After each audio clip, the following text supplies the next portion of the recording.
Bismillahirrahmanirrahim. Assalamualaikum warahmatullahi wabarakatuh. Alhamdulillah. Alhamdulillahirabbil alamin. Assalatu wassalamu asrofil anbiya wal mursalin Sayyidina Muhammadin wa ala alihi wa sahbihi ajma'in. Rabbi israh li sadri wa yassir li amri wahlul 'uqdatam min lisani yafqahu qawli.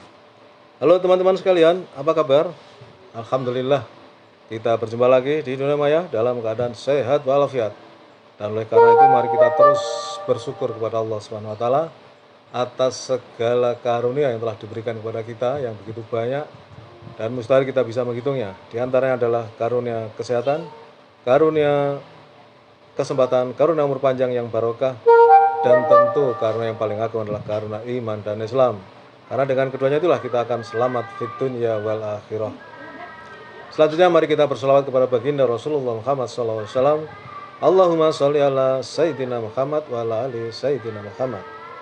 Teman-teman sekalian, sahabat yang mulia, Alhamdulillah saya bisa hadir kembali untuk melanjutkan membacakan buku Sirah Nabawiyah, buku tentang kisah perjalanan kehidupan baginda Rasulullah Muhammad Sallallahu Alaihi Wasallam. Dan pada hari ini saya akan melanjutkan tentang beberapa peristiwa dari perjalanan hijrah Rasulullah yang ditemani atau dibersamai oleh Abu Bakar, sahabat Abu Bakar. Kita sekarang ke nomor 4 ya. Dalam perjalanannya tersebut beliau melewati perkemahan Ummu Ma'bad bin Huzayyah. Dia merupakan seorang perempuan yang cakap, tekun dan tabah. Dia sudah biasa hidup di halaman perkemahannya dan suka memberi makan dan minum siapa saja yang lewat. Nabi SAW dan Abu Bakar menanyanya, apakah dia mempunyai sesuatu? Dia menjawab, demi Allah, seandainya kami mempunyai sesuatu, niscaya kami tidak akan kikir menjamu kalian.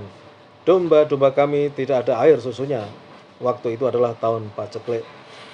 Rasulullah SAW melihat ke arah seekor domba yang ada di sisi kemah, lalu berkata, bagaimana kondisi domba ini, wahai Ummu Ma'bad?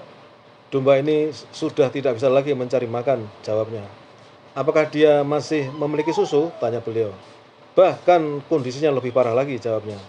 Apakah engkau mengizinkan bila aku memerah susunya? Demi ayah dan ibuku, silakan saja jika engkau melihatnya masih ada susunya yang bisa diperah, maka perahlah. Beliau memerah putingnya dengan tangannya, membaca bismillah dan berdoa. Maka mengembalah putingnya dan mengalir air susu dengan banyak. Lalu beliau mengambil bejana milik Ummu Ma'bad, lalu memerah susunya dan menadenya dengan bejana itu. Susu itu beliau berikan kepada Ummu Ma'bad, lalu dia meminumnya sampai kenyang. Kemudian diberikan kepada rekan seperjalanan beliau, dan mereka semua minum sampai puas. Kemudian barulah beliau minum. Setelah itu beliau memerah lagi susu dan disisihkan ke dalam bejana sampai penuh. Kemudian meninggalkannya untuk Ummu Ma'bad dan mereka pun berangkat. Tak berapa lama datanglah suaminya, Abu Ma'bad, menggiring kambingnya yang kurus kering. Tatkala melihat ada air susu, dia terheran-heran lalu bertanya, dari mana air susu ini? Padahal kambing-kambing tidak ada air susunya, dan di rumah tidak ada air susu. Istrinya menjawab, demi Allah, tidak demikian. Hanya saja beberapa saat yang lalu seorang laki-laki yang diberkahi lewat di tempat kita.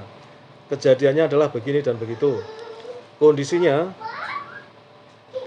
adalah begini dan begitu. Suaminya berkata, sungguh demi Allah, aku berpendapat bahwa dialah orang yang dicari-cari oleh kaum Quraisy. Tolong sebutkan ciri-cirinya kepadaku, wahai Ummu Ma'bad. Lalu Ummu Ma'bad menjelaskan sifat-sifatnya yang menawan hingga ungkapan-ungkapan yang indah, sehingga orang yang mendengarnya seakan-akan melihatnya langsung. Kami akan menguraikan secara khusus sifat-sifat beliau SAW pada bagian akhir buku ini. Abu Ma'bad berkata, demi Allah, inilah orang Quraisy yang mereka menyebut-nyebutnya urusannya. Sungguh aku sangat ingin menemunya dan pasti akan kulakukan bila ada kesempatan. Pada pagi harinya, penduduk Mekah mendengar suara dari tempat ketinggian, tetapi tidak bisa melihat siapa yang mengucapkannya. Semoga Rabb Al-Arsy membalasnya dengan sebaik-baik balasan. Dua teman karib yang telah singgah dengan kebajikan dan pergi dengan kebajikan. Sungguh beruntung orang yang menjadi pendamping Muhammad. Wahai anak cucu Qusay, tidaklah Allah palingkan dari kalian perilaku baik yang tidak tertandingi untuk menghinakan Bani Ka'ab, menggantikan pemudi mereka. Kedudukannya mendapat perhatian oleh kaum mukmin. Tanyakan pada saudara kalian perihal domba dan bejananya. Sungguh jika kalian tanyakan domba, maka ia akan bersaksi. Asma berkata, kami tidak mengetahui kemana Rasulullah pergi. Ya. Tetapi tiba-tiba laki-laki dari bangsa jin dan dari dataran rendah Mekah, dia bersenandung dengan untayan-untayan bait ini. Sementara orang-orang mengikutinya dan mendengarnya, tetapi tidak dapat melihatnya, hingga kemudian dia pergi dari arah atas Mekah.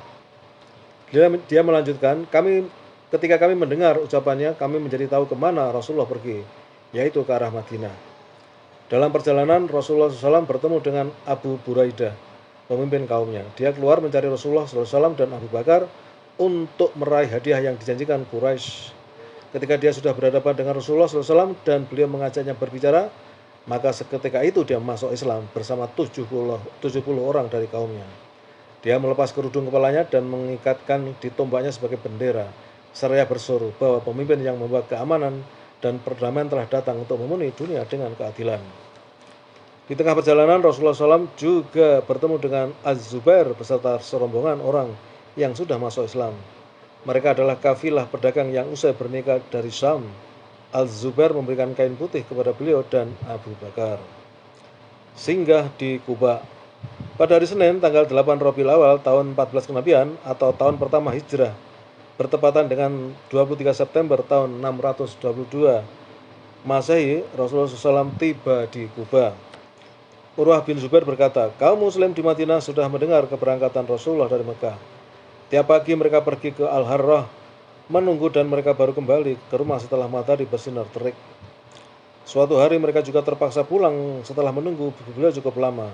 Ketika mereka sudah beranjak pulang, seorang laki-laki Yahudi yang naik ke atas salah satu benteng dari benteng-benteng mereka untuk melihat sesuatu untuk keperluannya, tiba-tiba melihat Rasulullah SAW dan para sahabatnya dengan memakai baju putih yang kadang-kadang lenyap akibat fata morgana. Yahudi ini tidak dapat menahan diri untuk berteriak sekuat-kuatnya. Wahai orang-orang Arab, apa yang kalian tunggu-tunggu? Sudah datang. Seketika itu mereka, kaum muslim, segera mengambil senjata mereka. Ibnu Qayyim berkata, dan terdengarlah suara hiruk-pikuk dan pakai takbir di perkampungan Bani Amr bin Auf. Kaum muslim bertakbir dengan riang gembira menyambut kehadiran beliau dan keluar menyongsong beliau. Mereka menyambutnya dan memberikan penghormatan seperti layaknya penghormatan seorang nabi, mengerumuni beliau sambil berkeliling di sekitarnya. Sementara ketenangan telah menyelimuti diri beliau dan wahyu pun turun. Fa innallaha huwa maulahu wa jibrilu wa salihul mu'minina wal malaikatu ba'da dzalika dhahir. Maka sesungguhnya Allah adalah pelindungnya dan begitu pula Jibril dan orang-orang mukmin yang baik. Dan selain dari itu, malaikat-malaikat adalah penolongnya pula.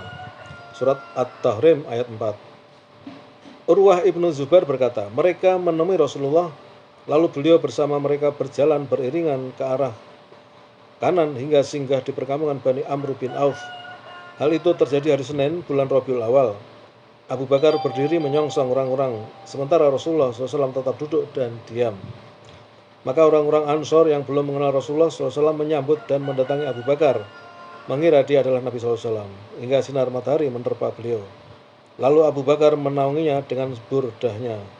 Saat itu barulah orang-orang mengetahui bahwa beliau adalah Rasulullah SAW. Saat itu seluruh Madinah semuanya berkerumun untuk menyambut beliau.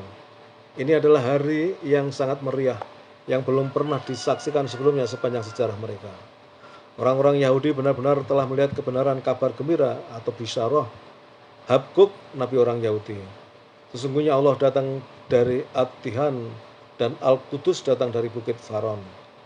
Di Kuba, Rasulullah singgah di rumah Kulsum bin Hidm.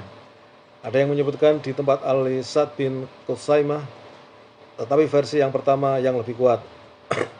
Ali bin Abi Thalib tinggal di Mekah selama 3 hari untuk menyampaikan titipan barang-barang yang sebelumnya telah diamanahkan kepada Nabi SAW. Ali kemudian berhijrah dengan berjalan kaki hingga sampai di Kuba dan singgah juga di kediaman Kulsum bin Al-Hidm. Rasulullah SAW tinggal di Kuba selama 4 hari, Senin, Selasa, Rabu, Kamis. Beliau mendirikan Masjid Kuba lalu sholat di dalamnya. Masjid Kuba ini merupakan masjid pertama yang didirikan atas dasar ketakwaan semenjak masa kenabian.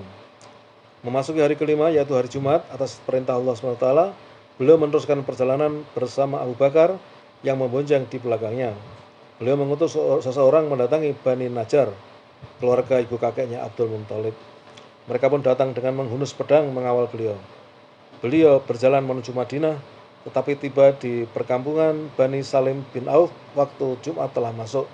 Maka Rasulullah SAW beserta rombongan sholat Jumat di masjid yang berada di tengah lembah. Jumlah mereka ada 100 orang. Oke teman-teman, sebentar sampai di situ. Sampai ketika Rasulullah tiba di Kuba, ya, bagi teman-teman yang sudah pernah beribadah haji atau umroh berkunjung ke Madinah, ya tentu akan juga berkunjung ke Masjid Kuba. Ya, berarti di wilayah Kuba inilah Rasulullah datang sebelum nanti akhirnya masuk ke Madinah. Ya, di Kuba itulah didirikan masjid yang pertama, ya, oleh baginda Rasulullah Muhammad SAW. Jadi nanti berikutnya, ya, besok akan saya sampaikan tentang fase atau sub tentang memasuki Madinah, ya, karena ini masih sampai di Kuba. Demikian teman-teman yang bisa saya sampaikan, mudah-mudahan bermanfaat dan kita makin mencintai baginda Rasulullah Muhammad SAW. Terima kasih atas segala perhatian. Kebenaran datang dari Allah. Bila saya dalam menyampaikan ada kesalahan kekeliruan, mohon dibukakan pintu maaf. Terima kasih. Assalamualaikum warahmatullahi wabarakatuh.